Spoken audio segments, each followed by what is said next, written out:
there, it's Jitsie, and you're listening to the Crush Chronicles podcast, a safe space to discuss crushes and how they affect our lives. So grab your coffee or wine, pull out your old diaries, and settle in for today's topic and discussion.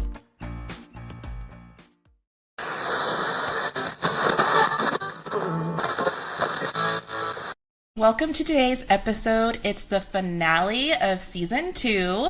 This will be the very first installment of what I hope to continue as a season finale tradition called Chronicles and Cocktails. So today we have not one but two special guests returning to the show. First, we welcome back a guest from the second episode of season 1 titled Impressions Made and Impressions Left. In our early 20s, we tried to become lesbians together, though not with each other, because boys were pissing us the fuck off. It didn't take because we just love boys so much. One of her celebrity crushes was Freddie Prinze Jr. Her soundtrack for the year 2002 was Coldplay's A Rush of Blood to the Head. And she's an intuitive practitioner who works with dreams in ways you can't even imagine. She's my friend Kim. Hello again. Hi. Yes, welcome back. And Kim, what cocktail or mocktail are you drinking? A mimosa. It's just a bottle mimosa. Just throw it in the glass. Yes. Next, we welcome back a guest from the second episode of this season titled Heartbreak on Memory Lane. She's my high school partner in crime, and back then we filled journals with all our ridiculous teenage adventures and crushes. When I moved away after graduation, I left her my Ouija board, which she still has over 20 years later. These days, she lives in Texas with her husband and 2 dogs. Her favorite month is October because in her heart, it's Halloween every day. Her first celebrity crush was Zach Morris from Saved by the Bell, the best wing woman you can have in your corner, and she's a kick-ass marketing specialist. It's my friend Erica. Hi, guys. Welcome back. Okay, Thanks. and what cocktail or mocktail are you drinking? I'm drinking a water with liquid IV in my... That's a mocktail. This Stanley Cup, so with all of my cool stickers on it, so... I love that Stanley Cup. And then I'm drinking, I haven't tried it yet, it's a Love Potion number 9. Blueberries, strawberries, raspberry vodka, and basil for garnish. Yummy. So, not bad. Pretty good. Okay, so to my girls, cheers. Yay. Cheers. Cheers. To friendships and crushes and all the nonsense. Very right, much needed. So, yes, me too. It's Friday at the time of this recording, and we've all had weeks, I think. So, before we start, we're going to crush some ice as we usually do, but we're going to change it up a little bit for this special episode. So, which 3 people are on your M.A.S.H sheet? And Kim, since I introduced you first, why don't you go first? Okay. When I used to do M.A.S.H decades and decades ago, I remember we used to add people like we didn't like. Because you had to have some sort of like, this can't all be good. Because that's not how life is. There had to be some danger. Yeah. So I'm not going to do that today. One is this like Twitch streamer I watch. His name's Hassan Piker. I would say he would be one. Another one would be this other YouTuber I used to have a crush on. His name's Marcus Welsh. And I'm going to like go on the Office theme because actually I was just watching this with my boyfriend last night. And we were talking about how Steve Carell is like, I think he's better looking than like George Clooney, like in his older age. So I'm going to say current Steve Carell. No, I love that. I get it. Yeah, I get it. Yeah. Yeah, I do too. He is definitely somebody that I've seen in many a top 10 Silver Fox like listicle. Is Steve Carell, because he does Silver Fox very, very well. I agree. Yeah, he's aged quite well. Yeah. Good job, Steve Carell. Go, you go. Okay, Erica, what about who's on your M.A.S.H sheet? Okay, so I put Ryan Gosling because he's been my crush for a while, and even my husband is like, yep, yeah, okay, I get that one. Yeah, he understands. I tried to think of kind of an old school one that I could put on here. So I put Josh Hartnett because in high school I thought about Josh Hartnett and I thought about you.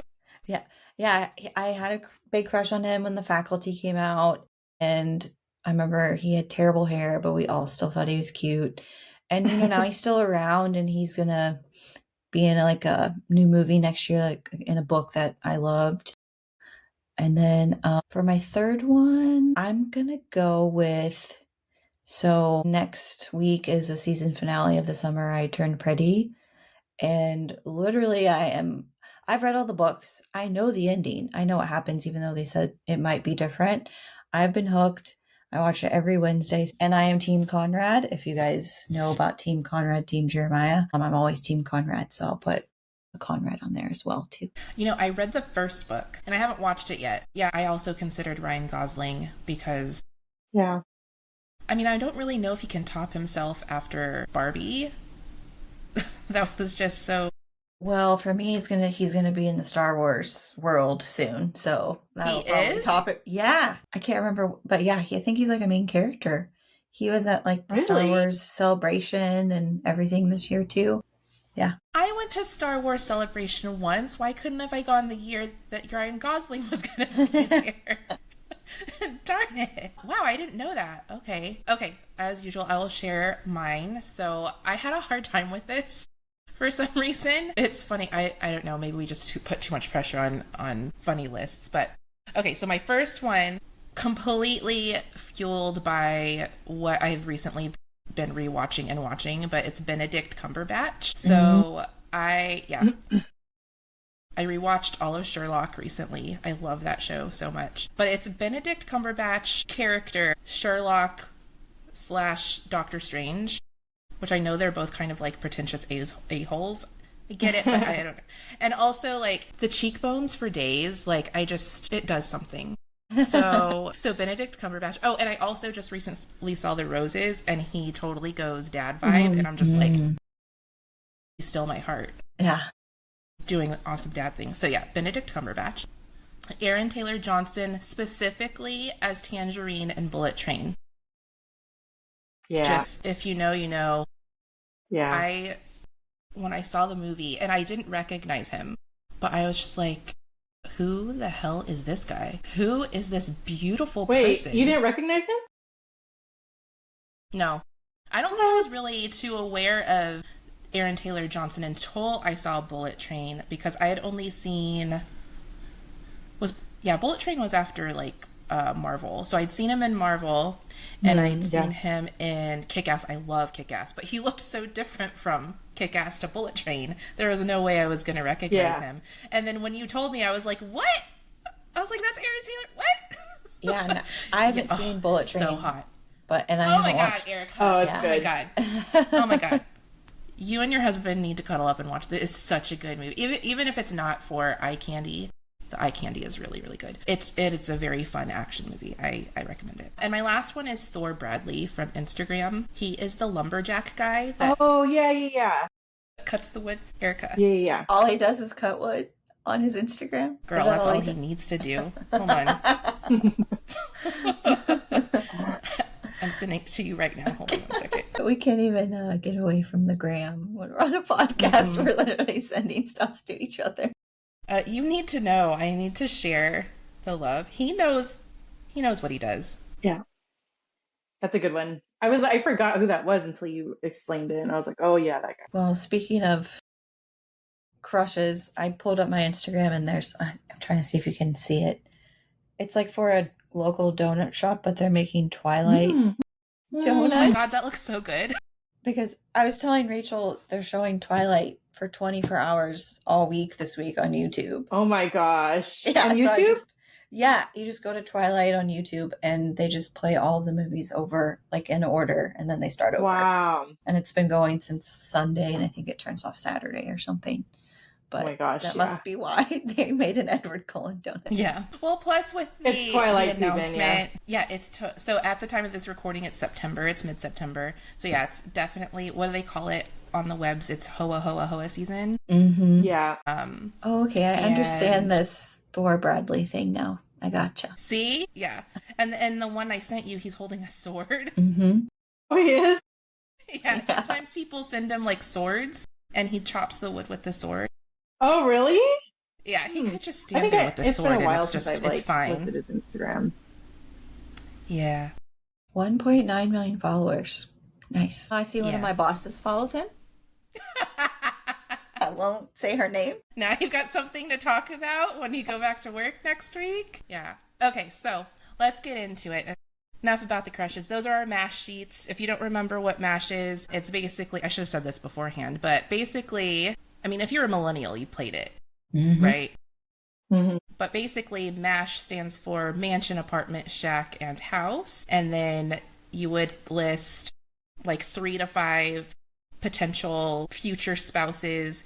You would make a list of future potential cars that you would want or could possibly end up getting, what occupation, and there's how many kids, one more. How many kids Yes, do you how have? many kids. And then you would do like a little spiral or dashes or something, so that, and then you would stop randomly, count how many they were, and then you would count and keep crossing out until you were left with 1 in each section, and that was your future life. I really wish I would have saved some of my old ones to see how I measured up. Obviously, I didn't marry Jonathan Taylor Thomas, but yeah, so that's what I was thinking about, like making like a printable one and putting it in the show notes for everybody to download. Yeah, that'd be cute. Yeah, I might do that. Okay, so getting into it, an unintentional result of my writing and this podcast, which I also didn't mention in this episode. If you're not aware, my podcast is based on things that I write on my Substack. It's a memoir, and the first memoir is about crushes, which is why we were talking about crushes. But an unintentional result of my writing and this podcast is the millennial nostalgia. So we're going to revel in that a little bit. Erica, what was your favorite club song? So I knew I had to pick Steve Aoki because I saw him so many times in my 20s, like in the early 2000s, because he played in Dallas all the time. And all you had to do was like RSVP, like on Twitter or something. And, you know, like concerts weren't $80 like they all are and up. Like it was like $10 or free or just RSVP. So I put Pursuit of Happiness, but the Steve Aoki, like the Kid Cudi song, Pursuit of Happiness, but there's a Steve Aoki remix. It's in like the movie Project X, if you guys have ever seen that. It's I've heard of it, but I've never seen it. It's about a house party that gets way out of control, where like literally at the end, the like cars in the pool, everything is on fire, like the whole street is just, it's really like just like fun, crazy, I guess like a Superbad type movie about high school guys like throwing a party. But like Miles Teller's in it. He has like a cameo. Wow. But he's like full on dancing to this song. So yeah, it's just a big party song. How does I don't want to make you sing it or anything, but how does the song go? Because I'm not I would play it, but I don't, copyright podcast things. Copyright, yeah. Yeah. I don't want to sing it for you. I'm sorry. I'm a terrible singer. How to sing it. But I would say go watch the music video with Kid Cudi, Pursuit of Happiness, or any of his songs that came out like in the early 2000s, because they will take you back, like super like hipstery like videos, like Tyler Shields type photography, like videography. So yeah, they're fun. So sorry, I'm not singing it for you. It's okay. I wouldn't either. I was just curious because I'm like, I don't know what it is. Okay, so Kim, pivoting to you, what was your go-to outfit at the turn of the millennium? Well, that was easy for me because I went to Catholic school, so that was a uniform, like in just uniform. But like when it came to like, we obviously you could like accessorize a little bit, right? So I used to go down to camp in Ensenada, Mexico, like a lot when I was young.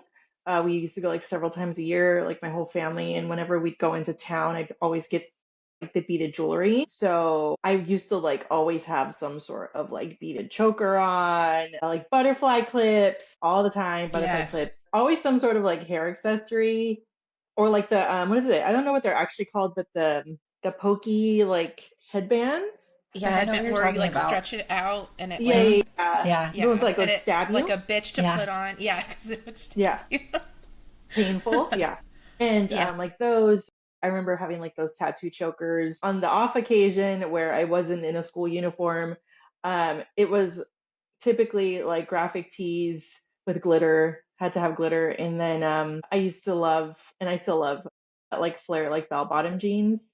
So like particularly, I remember going with my cousins once to, it was called Cosmic Bowling. I don't know if they still have it. But it was like you go bowling at night and it's like the blue lights. They have like, Destiny's Child playing like on the, on the TVs and stuff. and everything was neon. And I remember going and having the graphic tee. But I used to love Powerpuff Girls, so I had this one Powerpuff like graphic tee, and it was like the letters were all glitter, and having my butterfly clips and my bell bottom jeans, and I was wearing like a lot of like beaded like bracelets and stuff that I made like out of like like the kids like beading kits, and then like body glitter, like the roll on body glitter, Mm. because like I couldn't really wear makeup, but you could like get away with like the body glitter, just like the cheeks, like everywhere. So that was probably one of my favorite. It sounds very ravery, which I've never been to a rave, but yeah, that was like my go-to when I wasn't in like a plaid skirt and a polo shirt. I loved cosmic bowling. I don't know why it's Yeah, not still a thing. Yeah, I because I don't went a know if it couple times is. too. Yeah, I mean it might be, but maybe because we're older, we like that was a Yeah, good, like, fun way for kids to like get out and do Mhm. something away and from the be out kind parents of and like the adults. late, Mhm. Yeah, but yeah, it's like bowling, so like yeah. how I love much that. trouble could you get into? Yeah, I miss the body glitter too. That was always fun. And then yeah, I feel like for me it was like the baby doll tees, like the screen tees a lot, Mhm. and then just like a like what do you call it? Like the flowy peasant tops, like Yeah, where you had like Yeah. the flowy sleeves and stuff. It was like either one or the other. I feel like for my yeah. tops. I feel like that's like similar to what I still wear. Yeah, me too. All right. And then my question for Kim is, did you spend more hours on your AIM away messages or your MySpace profile layouts? MySpace profile layout for sure. Nice. Yeah, for sure. Did you I know remember. all of the code? Yeah, I used to. I don't know how, but I used to. I remember specifically because I think that's when the time that Rachel and I were working together. Because like I remember it was like what the mid like 2000s, and I remember like I loved Haunted Mansion, so I had like the mask background. I think I even had like the creepy like Haunted Mansion music playing, because you could put Mhm. the music, and then I had like what's it called, the like candelabras things. Yeah, I Nice. spent a lot of time like on that. And I remember specifically those. I think this is MySpace, but like remember those like doll generators? Like they were like it was like before the Bratz dolls, but like they Hmm. were like illustrations, and then you could like they just came in like different, like they look like little fairies, or like like just little like club girls or whatever, but they were like cartoons. And I remember like they would have the graphics so it could kind of look like glittery or sparkly and stuff. Like Yeah. yeah, I remember those. But definitely the MySpace layout. Like I'm more of like a visual person, I think, too. So I think that was probably like my precursor into like delving into that kind of stuff. Yeah. Somehow we were all MySpace coders back in the day, and Yeah. none of us know how we were. No. Yeah, I know. I don't, yeah, I feel like it was I don't know if it was like YouTube or what. I don't know how Yeah. like Yeah. well, I don't we YouTube know. wasn't figured that really a out. big thing then. Yeah. But No. I I just think it was remember communal. Like yeah, we all maybe kind we of like just learned shared with from each each other. other. Yeah. Yeah. I Yeah. remember the music was really important for me, like the list. You could put different songs. And then, of Mm, course, like top 8, who is in your top 8 was really important. yeah. Hmm. Oh my God, the top eight. Yeah. It's always causing drama. Yeah. Yeah. I put mine to a top 4 to minimize Yeah. the choices Oh, having to be made. you had to be really special to be on Rachel's top 4. Seriously. I guess I didn't think about it that way. I thought of it as like less pressure, but I guess that makes it more pressure. But how long, Kim, did it take your page a lot of time to load?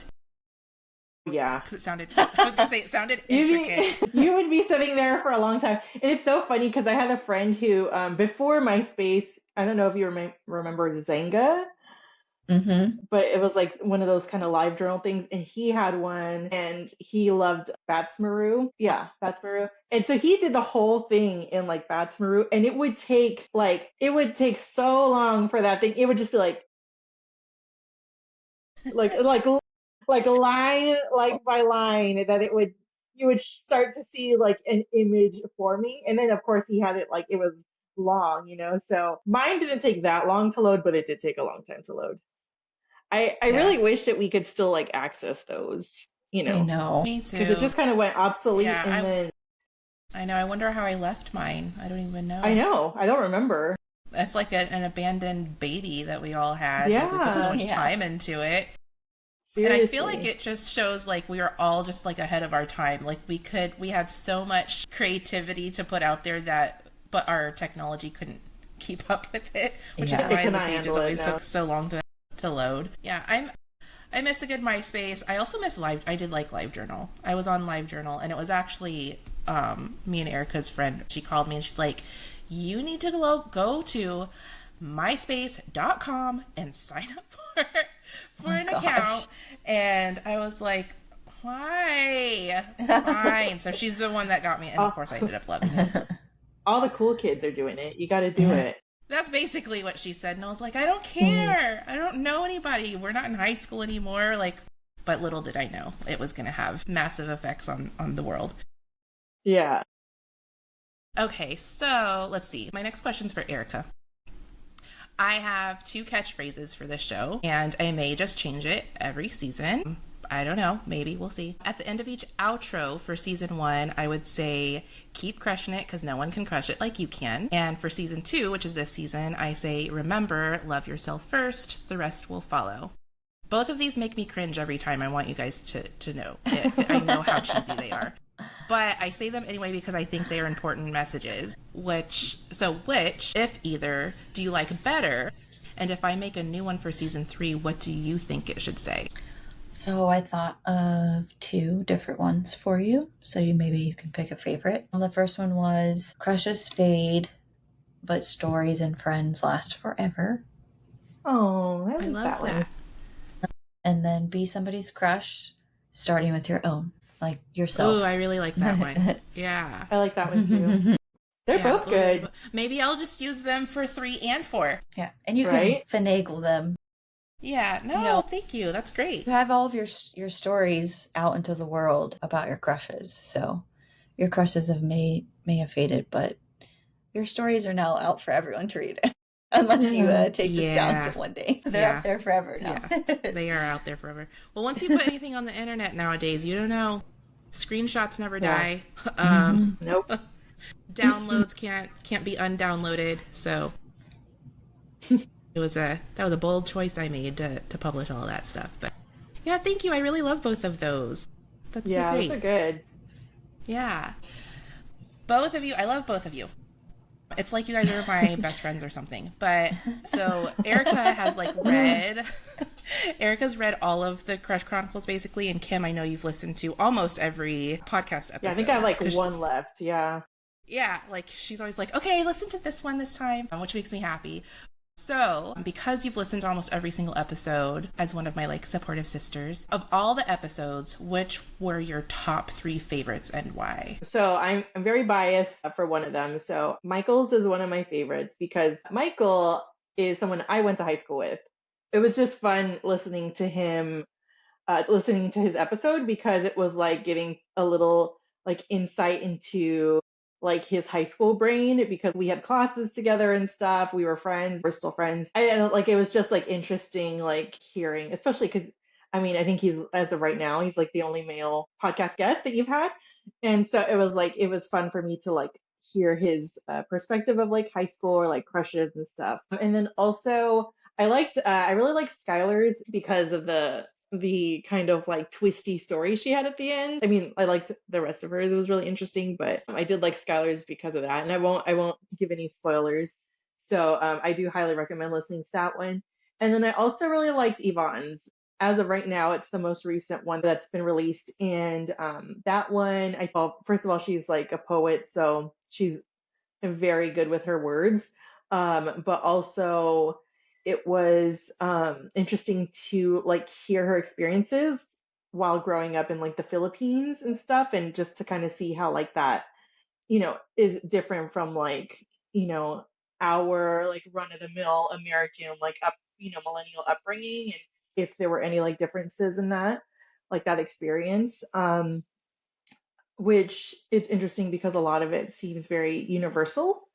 So it's like even if you're like in, different countries or different cultures, like a lot of the crushing adolescent, like growing up experience, like a lot of it is just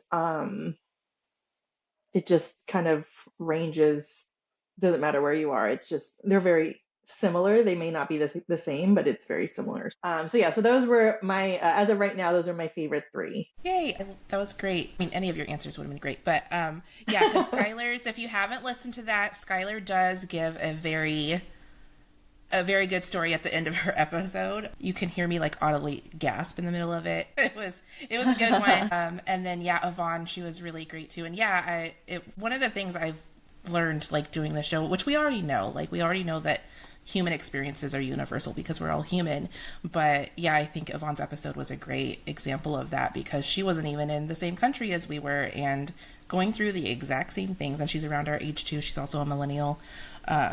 So yeah, it was, that was a good one. And then, and then Michael's. Yeah, who knows? Michael might be the only male to ever grace the presence of this show. I don't know if any. We'll find you more. Yeah, I don't know if any other male ears will reach this area of the podverse. But yeah, he was very special because of that too. Yeah, and then Erica, did you have one that like either a chronicle to read or a chronicle podcast episode that was your favorite? Well, when it comes to your chronicles, Connor's stories always stood out to me because I went to high school with Rachel, so I was there for a lot of their crush chronicles, and I knew him the best. And me and Rachel were little punk rock kids together. So, and he was a punk rock band. So those like still, even without reading them, I could still kind of remember them. And then when I was reading them, I'm like, oh yeah. Or like little bits I would forget. And just like, we just had so much fun, like at our little rock shows when we were in high school, that I think his kind of stand out the most, which is funny. My parents still live in the small town that me and Rachel went to high school with. And my dad is like seen that actual human recently. And he was like, hey, you're Erica's dad. And he just, he's like married and has kids now, like all of us. So yeah, small world, but little does he know that we're talking about him right now on a podcast. And may he never know. May he never know. You know what? That's really funny because there's this podcast, like I started listening to these two YouTubers that they used to do like collab videos, like, pre-pandemic, they were really fun and stuff. So they just recently started a podcast together. They kind of just shoot the shit, but one of them, she'll bring up like old traumatic things that happened, like, junior high school crushes and stuff like that. And she calls out their names. Like she says their actual, and so and they're very popular. And she, like her alone, she has like 4 million like subscribers on YouTube, and she started panicking because on the next episode she was sharing that the guy's wife now is an avid listener and watcher of her, and so she like I think that she had accused the guy of like putting gum in her hair in junior high or high school or something and like being mean. And so the guy's wife was like, I'm so sorry. She was so apologetic. The podcast is called JK Podcast. It's really funny. Like it's just fun to watch them. I love watching them together. But the girl was like panicking. She was like having anxiety attacks because she was like, I never thought like they would know. Again, her co-host was like, you're saying the names, like, hello. So she was kind of panicking. So it is really funny because you never know who is listening. But at least for you're using different names. So you can just like plead the fifth on that one. But I just thought that was funny because I was like, oh yeah, I've seen this play out recently. Yeah, and it's funny because I've taken some writing classes for memoir writing, and that's usually one of the main concerns when people start writing their memoir is, what about the people that are in my story? Because obviously a lot of people grapple with the anxiety or the worry that putting someone else in your story, but we all have to learn, memoirists have to learn that you're allowed to tell your own story. And if other people are a part of it, they're a part of it. You can try to protect them as much as you want, but you have the right to tell your version of the story. So there's that piece of it. But a lot of people ask like, well, what about if they read it and they know it's them, even if I like change their name or whatever? And one of the like administrators or the teachers of the class was like, if they do, you can take XYZ, precautions or whatever, be prepared. She's like, but honestly, they probably aren't going to read it. They're probably never going to see it, because we forget about how big the world is. So the fact that I mean, she does have 4 million followers, and that's obviously a big number. That's a lot of followers. So even then, though, it's still in the terms of the world and the country, you wouldn't think that of all of the little, like, we forget how big and how small, like, our worlds can be. Yeah, which is also funny. Yeah, because I don't know if you've ever seen the movie The Best Man, but that's kind of like the whole premise of that movie is like one of them, like their college group of friends, one of them writes a book, and of course he changes the name. I don't know if he says it's a memoir, or I think he just says it's a novel, but they all know, like, no, this is based on us. And then in the book, he sleeps with like his best friend's soon-to-be wife. So, and then that guy finds out. Yeah, so I was like, oh yeah, that's like that whole, like, that's the premise of that movie. A movie to watch this weekend. Yeah, I think I've heard of it, but I haven't watched it. Yeah, it has like K Diggs and like Nia Long. There's like, it's a big cast. Yeah, I've definitely heard of that one. I haven't watched it. Oh, I guess Kim, it's your turn for the question. One of your questions. It was kind of inspired by something I just saw, because I was working at a coffee shop and there was this young couple who was, they were like interacting, and honestly they were being kind of annoying. And so I wanted to ask you, what, like, is there any like embarrassing like memories or experiences that you remember, either like you as, a participant of like a relationship or a crush, or someone that, like, whatever guy that you were like involved with, like, is there any like behaviors or actions that you can remember that you, looking back at your younger self now, would be embarrassed by?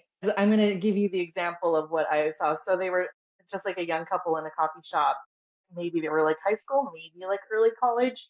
I mean, it's cute, but also it's like, calm down.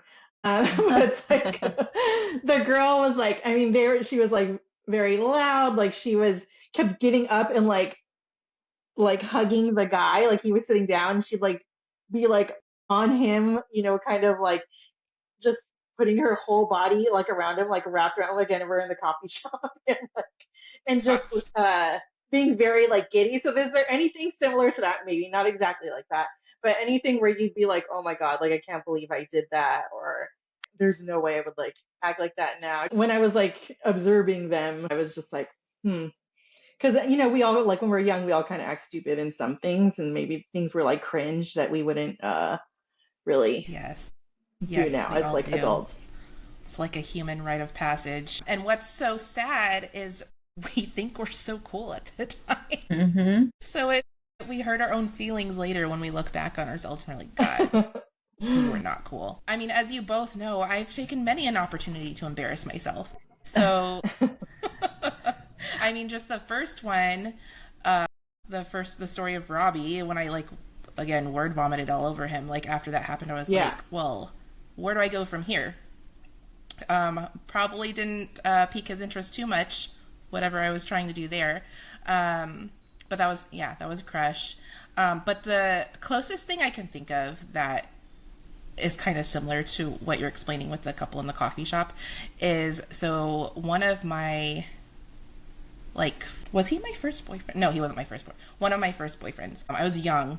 I was stupid young. I was like 14. Like, why was I dating? Oh, well, I was. I have not written about him yet, but I will. But he was very, like, aggressively romantic. Like, he was just ready to make out, like, all the time. And I remember... At 14? Oh, my God. Yeah, it was aggressive. So we were dating during my birthday, and my birthday party was in my living room. As you know, I love to throw parties. It started way back then, too. And he kept grabbing my chin when we were sitting next to each other on a couch and like sticking his tongue in my mouth. Oh no. And like making out with me. Like my parents are in the kitchen. That's okay. That's okay. They weren't in the room. They were like upstairs or like in the thing. And I think I thought I liked it at the time because it's like, oh my gosh, like this boy likes me and he's kissing me. Like, I'm not revolting gross. Like, he wants to kiss me. And he doesn't care that we're doing it in front of all of these other people, our friends. Like, he's okay with it. So I was like, I thought I was going to be okay with it. But at the same time, I was a little uncomfortable because I was like, this is not the time nor the place nor the audience to just be making out on my couch. Like, it's kind of rude. Yeah. And so I would like find a way to pull away or whatever. And then afterwards, one of my friends that was there, she didn't go to the same school as us. She wasn't part of like our main friend group, but I had known her since I was like 6. Both of our dads were in the Air Force. Our dads were best friends for a long time. And we happened to get put into the same city at that time. And so she was over. So she was a couple of years older than me. And when everything kind of died down and there were just like her and like the 2 or 3 other girls that were spending the night with me that night, she was like, well, somebody likes to make out on their couch. And I was like, because I did not initiate it. So I felt very like defensive. And I was like, what are you talking about? It was just like one kiss, blah, blah, blah. So there was that. But it didn't stop there. Like, I remember we would have friends over. We would go sit on our front porch, our front step, and people would be leaving. We'd say goodbye. My mom would be saying goodbye to people, and he would grab my face and start making out. But I was like, dude, my mom is like right there. Yeah. Right there. Also went to the movies. Y'all know I love a good movie. I actually want to watch the movie. Mm-hmm. Tell me why. All of our friends are in the row, and he's got to grab my face. Yeah, so it was... And then he was a little much. So we ended up breaking up. And I'm just going to say, well, I'll save it for the books. But I learned that he also got very intimate with his next girlfriend, too. So, yeah, he was kind of a lot. Yeah. But another one that I think you might be thinking of, Kim, is when we were working together. Kim and I met when we were working in entertainment when we were in our 20s. And this guy really had a crush on me. And it was very sweet, but it was also kind of aggressive. Not in the same way that this 14-year-old boyfriend was, but we never dated. It was very obvious he had a crush on me. There was one, I think it was Valentine's Day, he brought me red roses and balloons. We are not dating. I have never greenlit anything. Oh. Yeah. And... red roses and balloons, and one of the balloons says "I love you" on it in front of everybody. I do not remember the "I love you." It was a Mylar heart, a heart Mylar balloon that said "I love you" on it. I mean, I remember because I was like, "What the hell am I supposed to do with this?" And then, of course, like because he was a nice guy, like quiet, didn't really get into trouble. Yeah, we don't know. He was just quiet. He was nice. So, of course, like, our leads at the time were like, oh, are you going to go out with him? Like, that was so sweet that he did that for you. And, of course, it made me feel like I couldn't, like, what do you say? I like could not show my not liking it. Yeah. I didn't feel like I could show that I was not okay with it because then I would look like the bitch in this situation. Yeah, of course. Yeah. So, especially it was at work, so...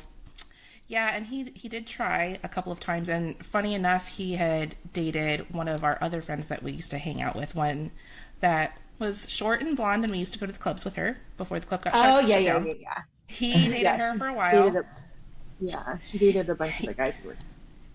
Yeah, and she was like, okay, this is what's going to happen next. He's going to make you a piece of art, and he's going to give it to you. And she was right. He gave me a piece of art, and I was like, well, what the am I supposed to do? Like, this, yeah. Oh my God. Like, it's so obvious that I'm not interested, but also I didn't want to be mean, which is part of the problem with this patriarchal society that we've been raised in. I should have had every comfort and right to be like, dude, this is so nice, but I'm not interested. No, thank you. And that should have been the end of it. But I didn't want to because I didn't want to hurt anybody's feelings.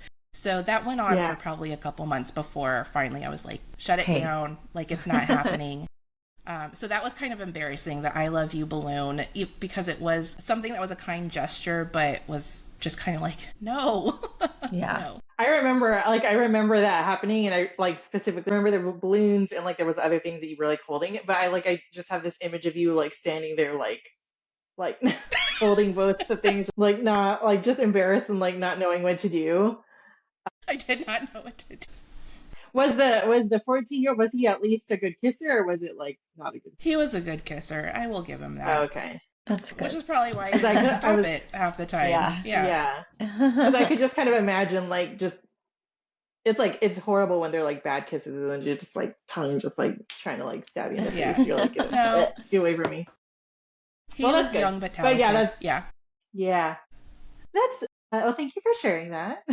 Yes, you're welcome. Thanks for asking. Okay, so this is a question for everyone. The final question for all of my guests is always the same question. And the question is, if you could write your own story, which crush would you write about and why? So of all the episodes you have listened to so far, which story would you most like to read if it were written? And I'll start. So, because for me, out of all of the episodes I've done, I've actually kind of got two. So one would be a tie between Rebecca, who was in season 1, she was the 3rd episode, and she said she would write about her string of crushes who all later ended up coming out as gay, because I could relate to that.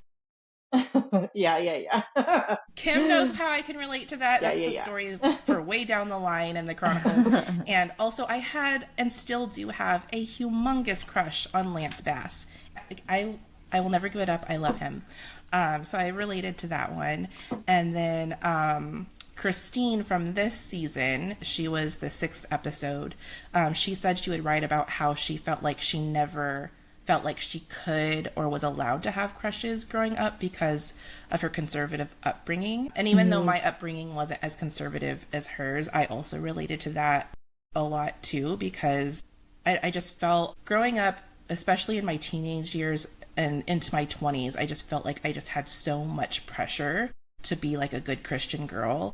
So that really resonated with me about how, you know, she almost didn't feel like she even could express her feelings of love. That's really all it is you know, you love somebody or you love something about something. It's like experiencing joy about someone. And she didn't even really feel like she could properly express it. So those would be my two choices. So Erica, why don't you go first? I listened to Kim's last night. I'm going to pick that one because I thought listening to Kim's was really interesting. One, because she went to Catholic school and you guys talked about, you know, like the different cliques in high school, etc., that kind of thing. And also, like, you guys never got the like college experience like that's on TV and movies and stuff, and I didn't either. So I think like either of those would be cool, just because, you know, the clique stuff always is a great story, but you know, she went to Catholic school, so it'd kind of be nice to see that like different version. But when you told the story about the personal trainer, that did stand out to me because, you know, I mean, I think that would make a great movie. And also like those rom-com types, like sporting books are so popular now, you know, like there's there's sports romance sections, like genre. Genres in like the romantic bookstores now. So maybe I want to hear the story, and maybe, you know, like maybe he sucked and, you know, or something didn't happen. You could meet another trainer, maybe a sports guy that he was training. No. So it's so funny too, because like him kind of like standing me up at that like event I had invited him to, that like night I ended up not meeting because we had worked together, but like I guess connecting with who would be my first boyfriend, who's the complete opposite, skinny as all hell, like 140 pounds, like very quiet, because the trainer was like, he had a really like fun personality, like he was built, he's hot. And literally what ended up happening that day, like later on that day, was like the complete opposite of the trainer. And we dated for like 3 years, but yeah. Well, that would be a great story too. I'd watch that movie too. Yeah. And yeah, when you so talk funny. about like the sports genre romances, I don't really see any about like a personal trainer. It's like sports. It's like hockey or football or yeah, so that would be hockey. You always see that. You got a niche in there, Kim, for the personal trainer. Yeah. Fit that one in there. She's like, I don't know if I want to write about that. No, it's like, I was like, I completely forgot about that. Okay, so Kim, what would be your answer? Well, since you had brought up, I think you said it was Rebecca's, right? With the string of gay crushes.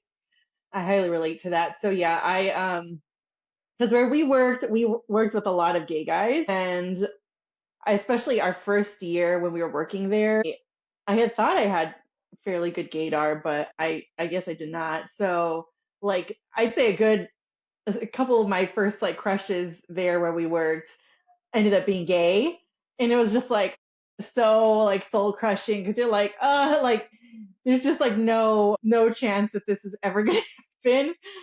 So I think I would like to hear Rebecca's, because again it's a very very relatable. I think if you work in like a creative or like entertainment adjacent field, then yeah, that's gonna be like a shared experience. And then I think the other one that I remember was Cassandra. I know she wanted to write about her husband, and like I just thought it was very sweet in the way that she talked about that, and just kind of like the growth of them together, through her marriage, and then like coming to like her sexuality coming to light, and like them growing through that and stuff. So I think I probably like to hear Cassandra's as well. Everybody had such like great stories to share, so it's hard to choose. But to be fair, because Kim does have a very good gaydar, it's hard when you work in entertainment because they've got an extra mask that they can put on, and they're very good at doing it. So it's harder to tell. And they're very freaking flirty. Yes, they were. So flirty. Yeah, they are. Yes, and they're so, like, handsome. gives you that, like, yeah, they're like you so want cute. a well-groomed man, and they know how to take care of themselves. So yeah, it was hard. So yeah, don't be too hard gay on guys yourself. I had crushes on. I remember there was one. He was a stilt walker, and all the girls had a crush on him. Oh my gosh, and he had a crush on my husband. Do you remember that? Oh yes, yeah, he's so cute. So cute. He was so handsome, and like I don't know if he was tall, but he has dark skin, black hair, just beautiful eyelashes, yeah. And it would piss me off because we would dress him at they were the stilt walkers. We would dress them at the stilts, and sometimes I would work with my husband. So me and my husband would be dressing the stilts, and then this guy that all of the girls were jonesing. We all knew he was gay, but we still jonesed over him anyway because he was just a beautiful person. He would like. When my husband, at the time, obviously he wasn't my husband, he was my boyfriend that we were dating in secret, but he would turn around and go grab a costume piece, and then this guy would bat his eyelashes in the direction of my boyfriend. I'm mad at my husband now. Of course he would. So yeah, anyway.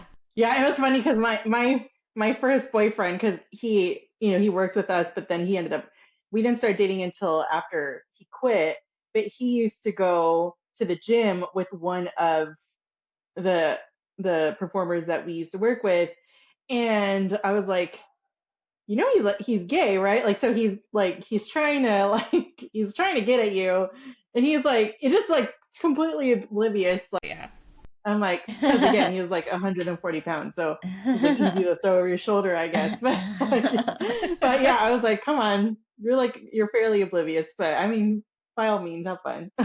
Yeah, really funny. I of course remember this boyfriend, and yes, I could see him being very oblivious too. Yeah.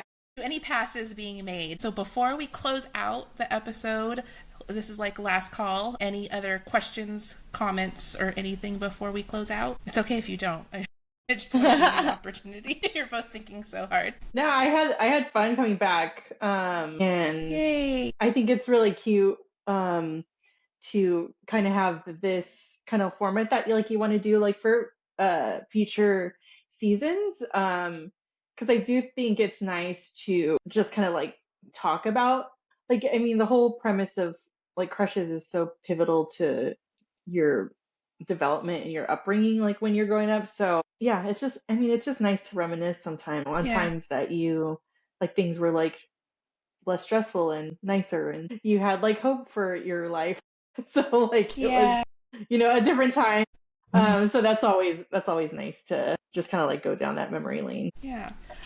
So I guess that kind of makes me have a question for you guys. What do you guys think? Because in my perception, because like Kim just said, your crushes are kind of like pivotal to you when you're in youth and you're growing up, like kind of help shape us into who we are in different ways. Like we learn about romantic love through and by and all these like in different intricate ways.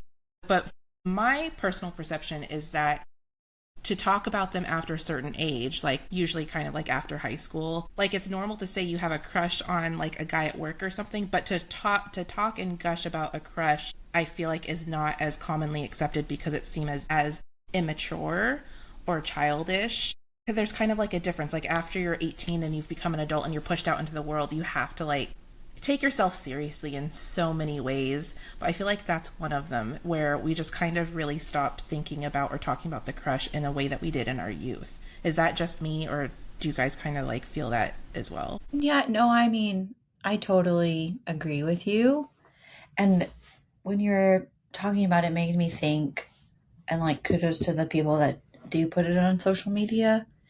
I think social media but is kind of helping us break that. For example, this new popular show this summer, I Turned Pretty, that I've been watching, and like a lot of the world has. A lot of like the people on social are posting like, I'm 39 and I'm wrapped up into this high school thing, and it's like, so like they're showing like they're a woman and they're like, that are in their 40s or late 30s, and they're watching this like teenager show, and they have crushes on, like I said, your team Conrad or team Jeremiah. And then I think I even saw something today. It was for the band Blink-182, and it had Daddy's Home Usher playing in the background. It said Zaddy's Home. It was one of their guitar techs or something, but he's a very handsome man, and it's just shots of him at concert. Yeah. And so like I feel like social media is definitely letting, like, especially us like millennials, bring it to the forefront that we still do craft. We are married and have kids and love our husband and have macaroni in our hair while we're driving to soccer, but we still can like have a crush on Ryan Gosling and talk about it with our friends. Or like even the show Summer I Turned Pretty, they're like, why do we all like Conrad? And it's because he has Jonathan Taylor Thomas hair, or he looks like Leonardo DiCaprio. Like they say he looks like all the boys we used to like.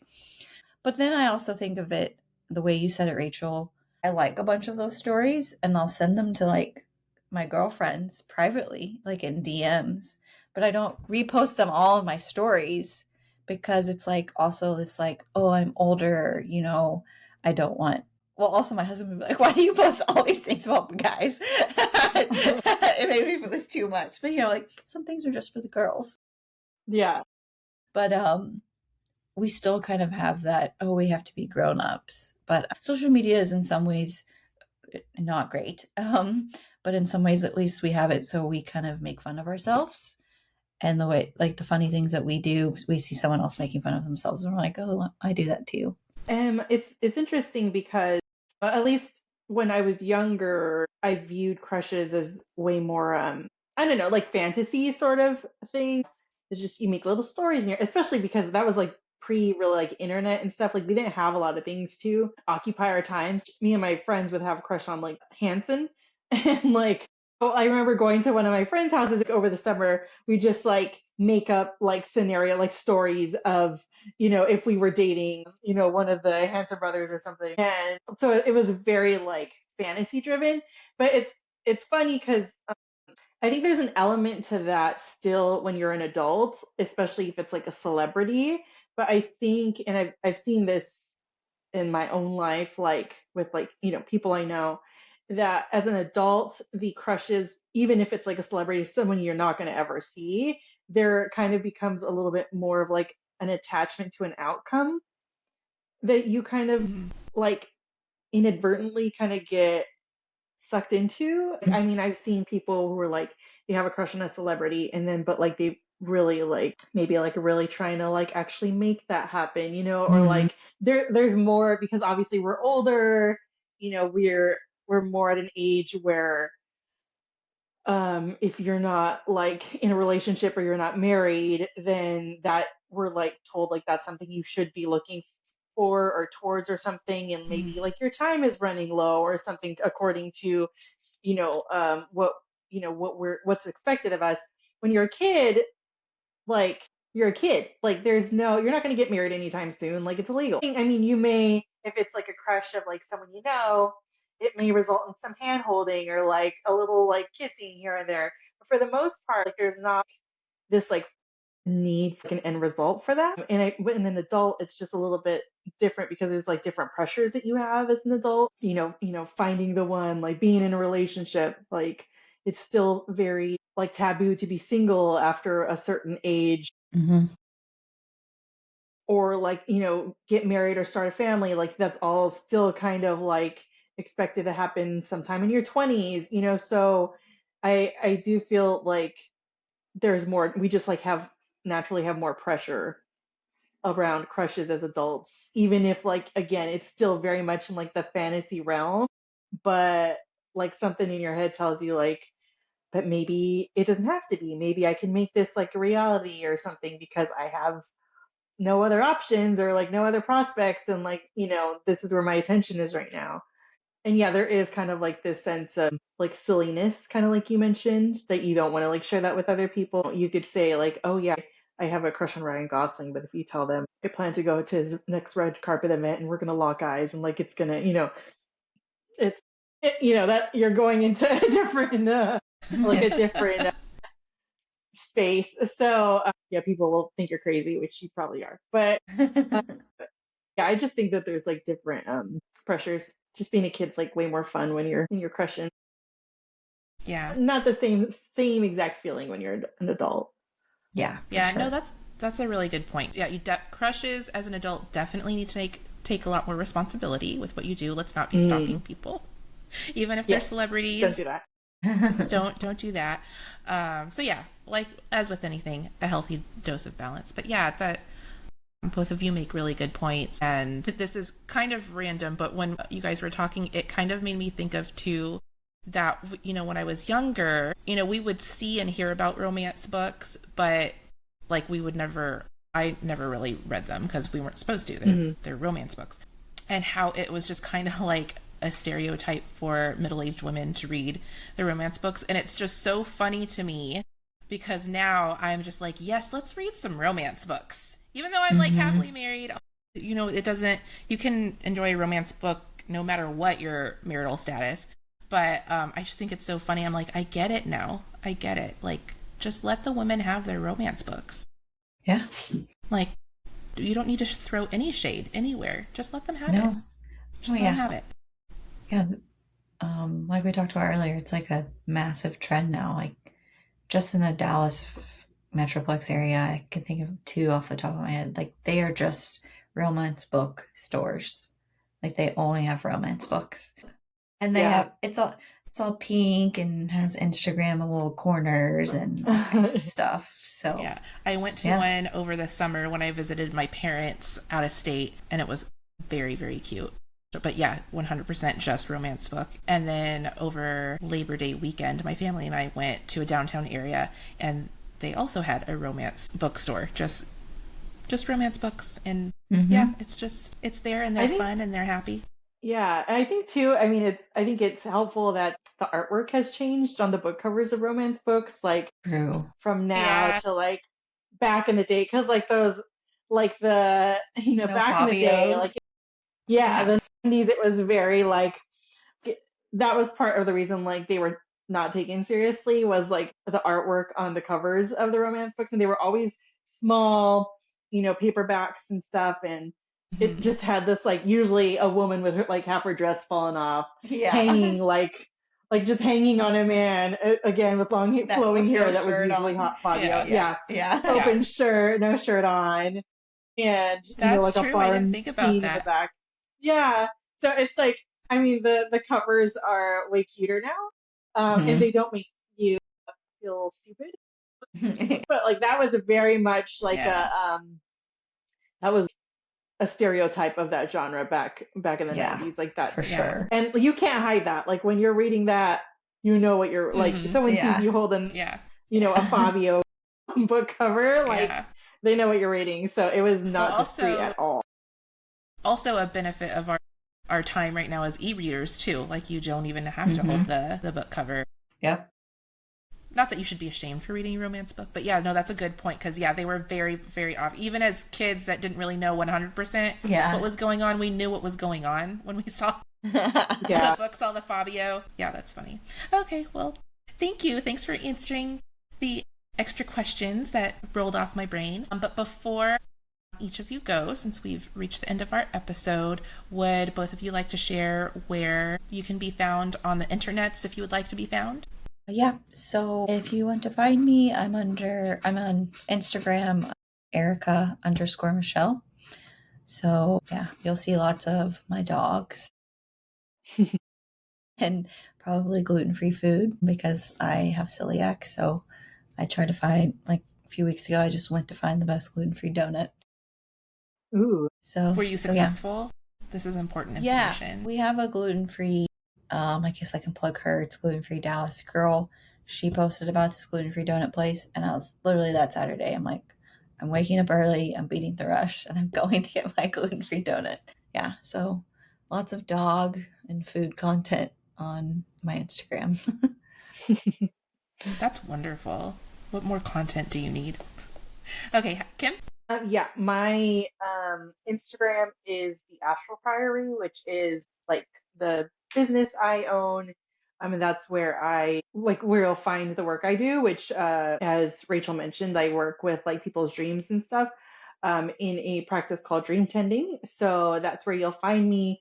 The Instagram is the same thing. It's the Astral Priory on Instagram. I really don't have any other social media outlets for that, but I do have a website, and it's theastralpriory.com. So I'm sure Rachel will put all that. So yeah, so there's I have a blog there, and again, if you're ever interested in talking about your dreams, you can find me there also. And yeah, I think that's mostly where you could reach me. Yeah, I'll definitely link up everybody's things, and also anything that we mentioned in the episode. I'll link those up too. But yeah, thank you guys so much for doing this special episode with me. It was really fun and inaugural. Hopefully there will be many more Chronicles and cocktails to come. So yeah, thanks for sharing this with me, and thanks for being my friend for over 20 years, both of you guys. I can't believe Long time. that. But yeah, thank you. It was very fun. Yeah. Yeah, thanks. Alrighty. Bye. So, what do you think? How do you feel? If you like this episode and would like to hear another, be sure to subscribe so you don't miss the next one. If you have some extra time, check out my Substack at jitsie.substack.com. The link will be in the show notes. There, you can check out my memoir series that inspired the podcast and can peek inside the real-life stories and experiences that inspire the topics in each episode. The Crush Chronicles podcast is 100% produced by me, Rachel Jitsie. The music is by Music Town, and the sound effects are by Pixabay. Thank you for listening, and until next time, remember, love yourself first. The rest will follow.